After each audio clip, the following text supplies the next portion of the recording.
Both you and your child are not lovely. Get out of this house right now. What? This house is. I stopped mid-sentence. Okay. I started packing my things. My husband was flustered as he watched us. Wait. You don't have to leave. But your dear mother told me to leave. I have to obey, right? Jimmy, don't bother with that woman. Come over here and have some cake.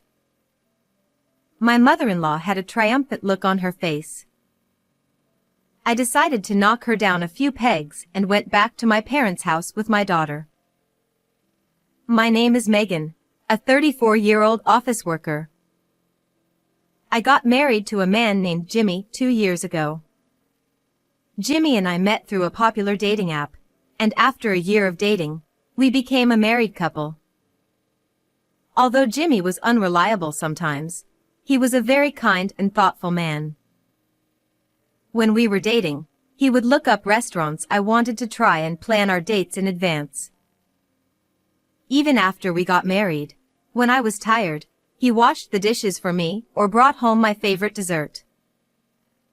About a year into our marriage, we welcomed a beautiful daughter into our lives. My husband was actively involved in parenting, and I felt fortunate to have met such a wonderful husband. However, as expected, he's not perfect in every way.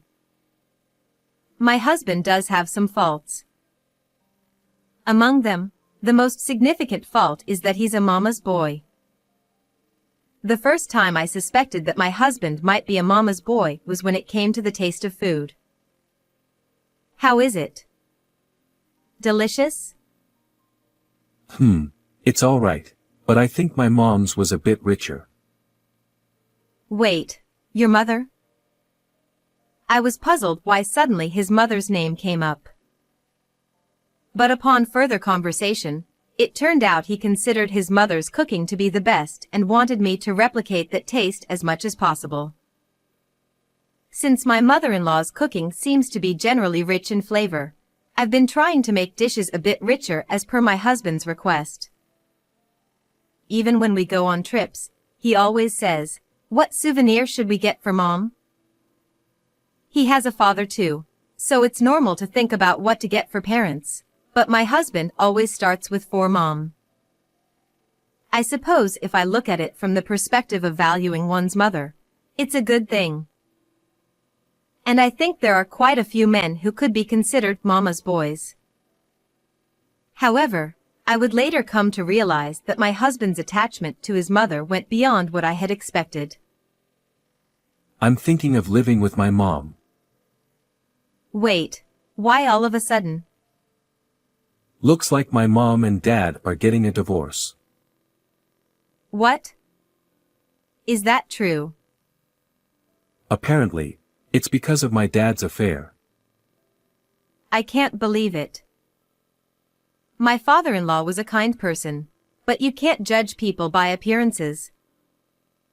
It's really cruel to leave my mom alone, and besides, if we live together, she can help take care of our daughter. That does make sense. I'm currently on maternity leave, but with my mother-in-law's support, I might be able to return to work sooner. But I felt a bit uneasy about it. Does my mother-in-law really like me? Will we get along living together? I shared my honest feelings with my husband. Then my husband said, Don't worry, it'll be fine. My mom has been praising you. I was surprised that my mother-in-law had been praising me. That fact made me happy, and I started thinking that we might get along well even living together. However, I soon realized that my thinking was too optimistic. My mother-in-law moved into the apartment where we were living, but she suddenly started to be rude to me. It kinda annoys me that you're living in such a nice apartment. Huh? Don't you ever forget that it's thanks to my son that you have your current lifestyle. I didn't understand why she was shouting at me. Well, my husband does put effort into his work and household chores, so I guess I'm grateful in a way. Her argument isn't entirely wrong, so I just quietly replied. Yes. I'll keep that in mind. Humph. It's good to be obedient. After that, my mother-in-law would yell at me whenever there was something she didn't like. You're supposed to have ketchup with fried eggs. Why is there mayonnaise here? The bath water is too lukewarm. Set it hotter. And why isn't there any ice cream after the bath? Make sure it's stocked. Seriously, do it all yourself. And the reasons for getting angry are so ridiculous. Despite being at home all day, my mother-in-law hardly does any housework. I had hoped she would be more cooperative in taking care of our 1-year-old daughter, but she only helps when she feels like it and stops as soon as she gets bored. And what I came to realize for the first time after living together was that my mother-in-law's excessive doting on her son was worse than my husband's mama's boy tendencies. Jimmy, how was work today? It was really tough. My boss was a bit tense because it was busy, so I had to be careful. Oh my. That's unacceptable. Maybe I should protest against workplace harassment. Huh? Over something like that? It's okay, Mom. We have to have a big heart and forgive. My goodness. What a kind-hearted boy you are. You're like an angel. Calling a man in his 30s an angel. Ha, thanks Mom. But if I can't forgive anymore, I'll need your backup, okay? Of course. I feel sorry for his boss. Being protested against for harassment just based on my husband's mood swings. I quickly regretted moving in with my mother-in-law. Being stuck at home with someone like her was driving me crazy. That's why I decided to put my daughter into daycare and return to work. My mother-in-law got angry, saying, Why do you have to work too? But when I said, you can spend the day alone at home, you know? She seemed to find some advantages in it. Well, don't neglect the housework. She didn't get any angrier. Phew, what a hassle she is. You never know what will set her off. After I started working and had less contact with my mother-in-law, my stress level decreased a bit. But around a year after we started living together, another problem arose. It happened to be our daughter's 2nd birthday that day. We prepared cake, presents, and everything to celebrate, and we had a family birthday party for our daughter. However, our daughter had recently entered the terrible twos phase. It was perhaps the peak of it on her birthday. Look. It's a present. Open it up. My mother-in-law handed the gift to my daughter. No. But my daughter knocked it away. My mother-in-law was surprised, but she managed to hold herself back at that moment. Then, thinking that maybe the cake would work if the present didn't, my mother-in-law scooped up a bite of cake with a fork and tried to feed it to my daughter. Here you go. It's your favorite chocolate cake. No, I don't want it. But my daughter pushed it away with her hand once again. Then, a bit of cream flipped and landed on my mother-in-law's forehead. That triggered her, who has a short temper, and she exploded in anger at my 2-year-old daughter. Will you cut it out? You're getting too cocky just because I'm being nice. My daughter burst into tears at the sudden outburst. What are you doing? She's scared. I hurriedly pulled my daughter close to protect her. Shut up. She's such an unlovable grandchild. Then you're an immature grandmother. What did you say?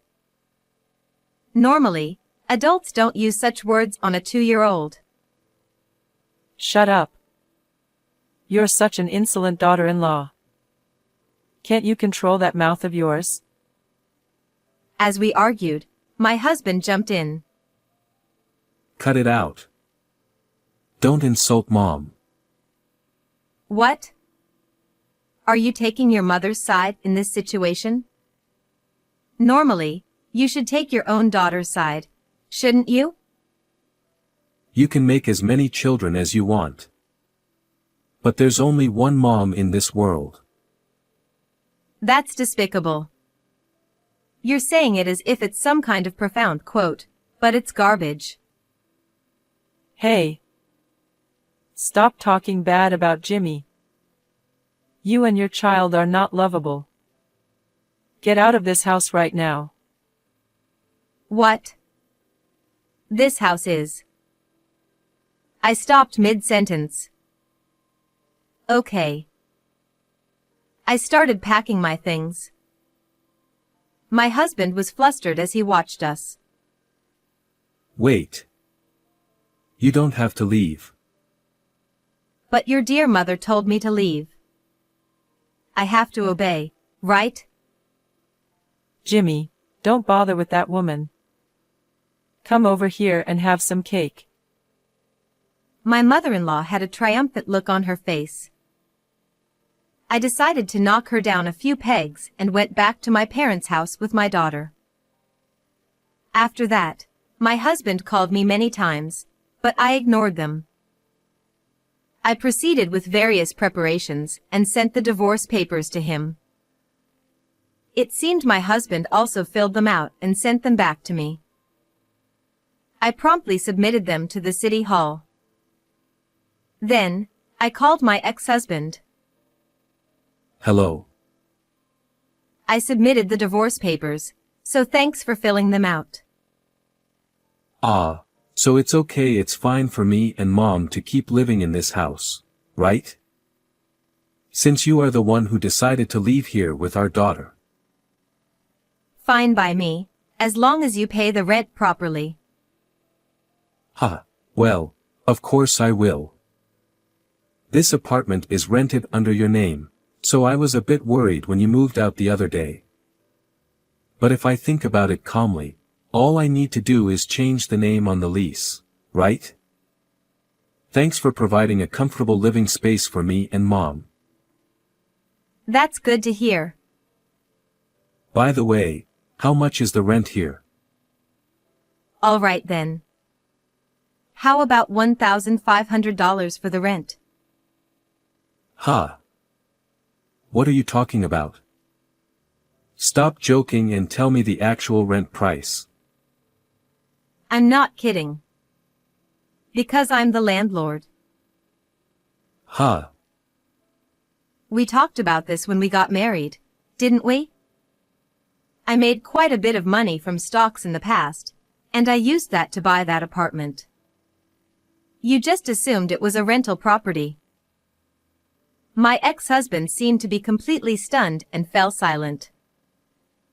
If $1,500 for the rent is too much for you, I'll put it up for sale properly. That apartment will sell quickly. Wait. If you do that, where will my mom and I live? I don't know. Just leave quickly.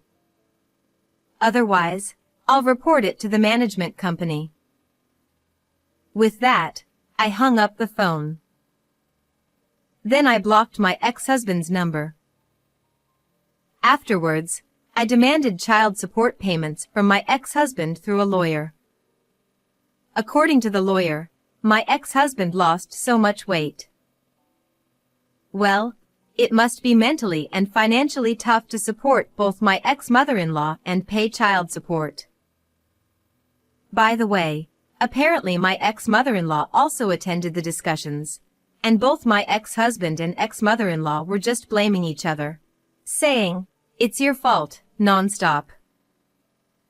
It's surprising how quickly the relationship between such a closely knit parent and child can fall apart when money and a lavish lifestyle are lost.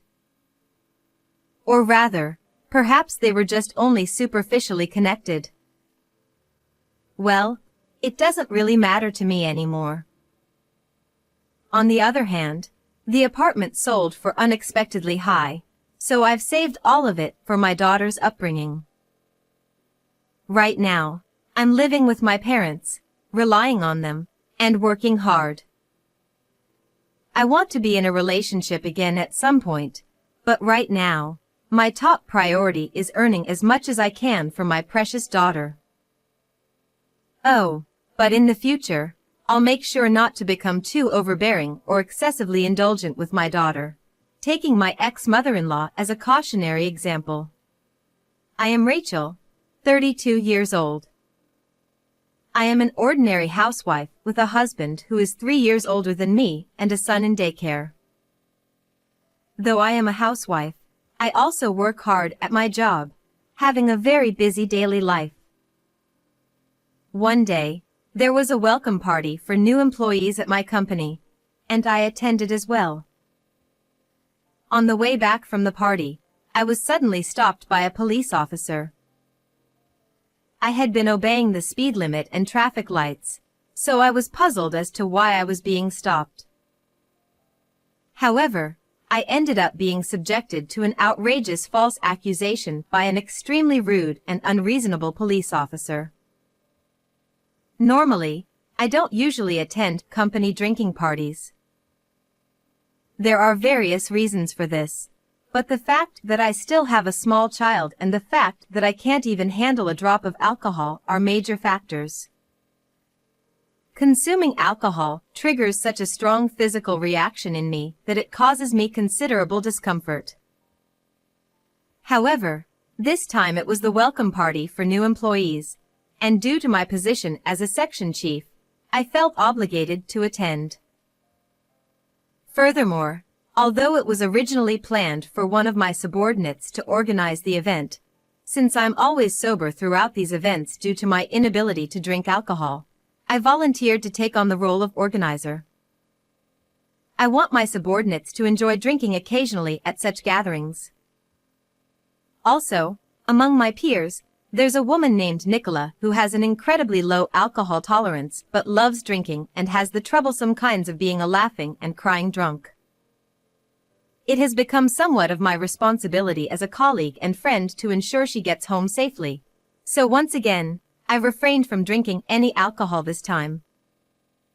After paying the bill, I took my friend away from the group of people outside the store who were gathering for an after-party and got the car keys, then sat in the driver's seat of my friend's car. She always anticipates this situation, so she has daily insurance coverage just in case. Even if I were to cause an accident, everything would be okay, as she's fully prepared. Driving carefully in my friend's car, especially since it's a luxury vehicle, I headed towards my friend's house. While waiting at a traffic light, I witnessed a certain scene. Several police officers were surrounding a man lying on the ground in front of a pub, trying to communicate with him.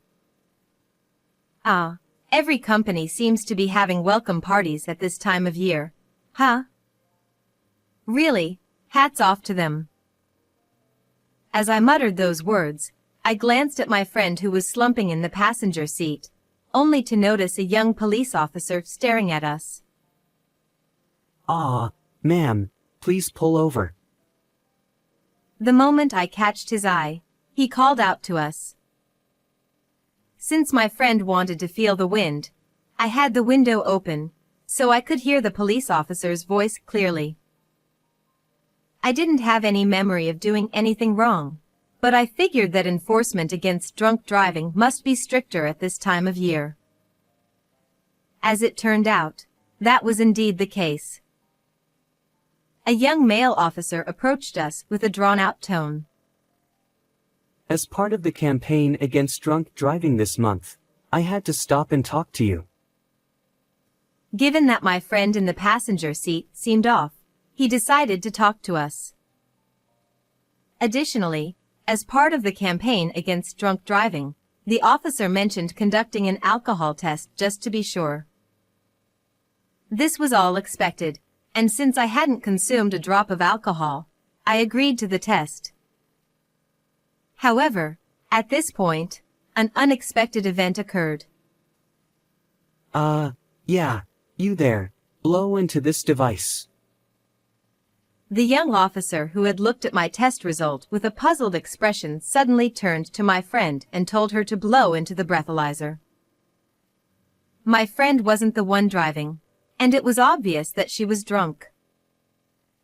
There was no reason for her to be tested, yet I couldn't understand why the officer insisted on it. Moreover, this was the first time I had experienced something like this, so I could only watch in astonishment as the young officer interacted with my friend. Without understanding the situation, my friend, who was completely out of focus, obediently blew into the device, resulting in a reading of over 0.25 milligrams on the breathalyzer, as expected. Upon seeing the result, the officer looked at me with a smirk and said, This is drunk driving. Your license will be suspended. Understand? Suspension. The officer insisted that the breathalyzer result of my friend, who was sitting in the passenger seat, was mine and accused me of drunk driving. Of course I couldn't accept such an outrageous accusation and asserted that I hadn't been drinking. However, the young officer raised the corner of his eye and said, You're being noisy. If you refuse to follow police instructions, I'll arrest you for obstructing official duties on the spot. He threatened me. Thinking that such behavior shouldn't be tolerated, I protested vehemently. And then, as the young officer and I were futilely arguing about whether I had been drinking or not, someone who seemed to be the young officer's superior arrived, perhaps sensing that something was amiss. What's going on here? Upon hearing the supervisor's words, the young officer's expression got soured, and he reported that I was lying about not drinking and driving. The supervisor officer stared at my face intently and furrowed his brow. It was obvious. I hadn't been drinking, and, from my appearance, it was clear that I was sober. Indeed, the initial test result showed almost 0 milligrams. However, since the supervisor officer didn't witness the entire situation, he was at a loss for how to proceed and requested another test to be conducted in front of him. Just when I thought I would finally be released, the young officer, feeling that things weren't going his way, unbelievably claimed that my friend was carrying suspicious drugs. The reason for my friend's strange behavior, according to the young officer, wasn't due to intoxication but rather hallucinogenic effects. Not stopping there, he accused me of intending to harm my friend, casting unwarranted suspicion, and the situation spiraled out of control into a completely unexpected direction. Since my friend wouldn't do anything like that, and there was no evidence to support such a sudden accusation, it was painfully obvious that the young officer was just fabricating a lie out of thin air. However, in order to be thorough, the supervisor officer requested to inspect both my belongings and the inside of the car. Reluctantly, I agreed to undergo the inspection of my belongings. Then, the young officer discovered a bag containing a mysterious white powder peeking out from the side compartment of the car. The moment he saw it, he had a triumphant expression on his face. This is definitely drugs. He exclaimed excitedly. Even the supervisor officer was pondering the situation. Honestly, since it belonged to my friend, I had no idea what it was, and she was still drunk, looking drowsy that her head was niddle-noddle. Moreover, because my friend was the owner of the car, without her permission, the police couldn't conduct an internal search. We were given the option to accompany the officers to the police station or, if we refused, they would request a search warrant. Furthermore, as the young officer loudly declared, "It's drugs," Other officers who were dealing with a drunken man lying by the roadside also gathered, making the situation even more chaotic. Caught in a situation where nothing made sense anymore, the young officer began to make a fuss about arresting us on the spot. Feeling like things were getting out of control. All right then. Shall we go to the police station? I responded more calmly than I thought. Making a scene here won't solve anything, and I have a lot to say about the false accusation of drunk driving earlier. My friend was also being framed as a criminal, so I couldn't stay silent. Upon hearing this, the young officer looked surprised. Ha! He seemed to prefer arresting us on the spot, but given the circumstances, we were instructed by the supervisor officer to go to the police station for further examination and to provide detailed statements. As soon as we arrived at the police station, I underwent another alcohol test in the presence of many officers to prove my innocence. As expected, no alcohol was detected in my system, and it was concluded that I hadn't been driving under the influence. The young officer who had accused me was scolded by his supervisor for his behavior. As I sighed in relief, the young officer began to make excuses, such as the machine was broken or I didn't blow into the device correctly. In the end, he resorted to fabricating lies, such as accusing me of attempting to steal belongings from my intoxicated friend. The other officers seemed to understand that these were lies, but the young officer was too agitated and uncontrollable. We left the pub at 9:30 p.m., and it's already past 10 p.m. I told my husband that I would be home by 11 p.m., but it seems impossible now, and I'm starting to get frustrated. My friend was getting sober, noticing something's wrong, and was checking what's happening. We are innocent. Please apologize. I demanded an apology from the angry young officer. Are you threatening me? But he became defensive. At that moment, the anger I had been holding back surged over me. Enough is enough. My loud voice echoed through the police station, bringing a momentary silence. My friend also looked up in surprise at the sound of my voice. I rarely raise my voice like that, so it must have been startling for them. Even when my subordinates make big mistakes, I've never shouted like this before. But right now, there's no time for such thoughts. I was falsely accused of drunk driving and nearly arrested, and my friend was even suspected of using suspicious drugs, leading to the situation where we had to come to the police station late at night. It's all because of that unreasonable young officer who does nothing but lie. I can't stand the fact that someone like him abuses the power of the state as a police officer and acts so arrogantly. I strongly felt that he must be held accountable. Phew, it seems you're prepared. I won't hold back anymore. I stood in front of the young officer and asked, "What's your intention in trying to make a false charge against us?"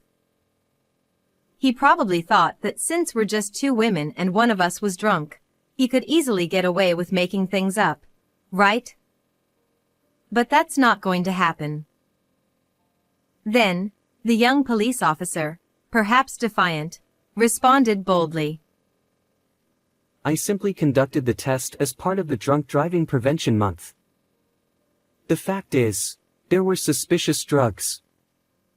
You're the one who caused a scene, so why should I be blamed for this? His resolute attitude caught me off guard. But I couldn't let myself be overpowered here, so I raised my voice just as much. Then why did you test my friend and lie that I was drinking after you realized I wasn't driving under the influence? Can you explain that thoroughly? My words caused a stir around us. The young officer, not willing to back down. Do you have any proof that I lied? He still continued denying everything. As I pondered how to recreate the situation, Our car has a dashcam that also records the interior. Could you check that, please? Nicola hesitantly spoke up. It turns out, she had invested in a high-quality dashcam for the luxury car. She chose such a product not only for security but also to capture any incidents that might occur inside the car. She believed this could serve as evidence. My friend mentioned that she doesn't remember the incident because she was too intoxicated at the time, but she believed me and trusted that I wouldn't lie. She also said she would explain about the car interior inspection and the drugs in question. Although she was intoxicated until a while ago, this situation seemed to have sobered her up to some extent. The situation suddenly shifted, with the officers bustling around for inspections and whatnot. Then, the young officer exclaimed, Such heinous criminals should be arrested on the spot. Surely, even if he found himself in a disadvantageous situation, he must have felt he couldn't back down anymore. In response, I protested once again. Please tell me the reason for the arrest. What are the charges? Upon hearing that, the young officer stumbled over his words and fell silent. There wasn't a single reason they could arrest us. In such a situation, the only option left might be an on-the-spot arrest, but we weren't causing any trouble, and we were complying with the voluntary inspection. The other officers, who were beginning to realize that the young officer was lying, were trying to calm him down. We need to confirm the facts first. However, they were sending looks of either disbelief or coldness. The young officer started trembling and eventually burst into tears at that. Afterward, we underwent questioning and inspections at the police station for a while, and before we knew it, about an hour had passed. Thanks to my friend's cooperation, things proceeded smoothly. Regarding the white powder, it's just allergy medicine for hay fever. See, it's pollen season, right? I've always had severe allergic rhinitis, so I always carry it in my car or bag. My friend explained it that way. The name of the medicine's ingredients was printed small at the bottom of the bag, and just to be sure, we had it tested, but as expected, it came back negative. Since there was nothing suspicious found during the car search, and I was the one driving, we were able to completely prove our innocence. Regarding this, I received an apology from his supervisor. I sincerely apologize for the significant inconvenience caused on this occasion. It's late today, so I'll visit with the director tomorrow to offer our apologies once again. However, the young officer still refuses to admit his wrongdoing and insists. This must be some kind of mistake. There must be some oversight. I couldn't stand it any longer. If you insist on that, then let's go to court. Insulting me, threatening me, negligence of duty, and fabricating information. Let's leave it to the law to decide which side is right, as befits a nation governed by the rule of law. With that, even the young officer couldn't say anything more. Just when I thought we were finally free, it was almost midnight, and as I exchanged glances with my friend, I let out a deep sigh. While my friend hadn't completely sobered up yet, I was helping them back to the car when that young officer came running after us and called out. I turned around, thinking he had more complaints, but to my surprise, his face had turned pale. I heard from those who interviewed you. Is your husband a lawyer? I was wondering what he was going to say, and then he came out with something like that. Yes, that's right. I'll tell my husband everything about this incident, and we will definitely sue you. He then grabbed my clothes and pleaded with me. I won't do it anymore. Actually, there's a personal quota I need to meet, so I had no choice but to do such things. The young officer then confessed the real reason for his actions. It's infuriating to think that we were detained for nearly 2 hours for such a ridiculous reason. I couldn't care less about your quota. What's more concerning is the fact that the police are causing trouble for innocent civilians and even fabricating charges. What's going on here? I raised my voice and pushed away the young officer's hand. I thought I might be accused of obstructing official duties, but given the circumstances, the young officer, on the verge of tears, remained silent and looked down. Ignoring the young officer, we turned on our heels and drove away. Afterward, senior officials from the police station came to apologize to us, but I made it clear that my intention to pursue legal action against that young officer hadn't changed. I don't really want to say it, but the police tend to be lenient with disciplinary actions against their own, so I didn't want them to settle for just a slap on the wrist. So, I decided to file a civil lawsuit with the help of a lawyer acquaintance of my husband. While it's possible to file an administrative lawsuit, there's a higher chance of it being dismissed, so we were advised that a civil lawsuit would have better prospects for success. After all, the problem lies with that young police officer individually. I was able to sue that young police officer for insult and intimidation against me, and successfully claim compensation. Although disciplinary action was taken in this case, the young police officer resigned voluntarily. As for me, I hadn't mentioned this matter to anyone outside my family. Rachel stood up to the police and it was amazing. But my friend, Nicola, made a big deal out of it and the story became the talk of the office. It seems that until now, I was perceived as an unapproachable, career-driven female manager, but thanks to this incident, I've noticed an increase in people approaching me, and now I have a good relationship with many of my subordinates. Furthermore, I've succeeded in securing major deals and have been promoted. Thanks to that, I was able to take a long vacation, so I'm planning a long-awaited trip to Italy with my family. I've had enough of such false accusations, but I intend to continue living true to myself from now on. Well then, everyone, take care.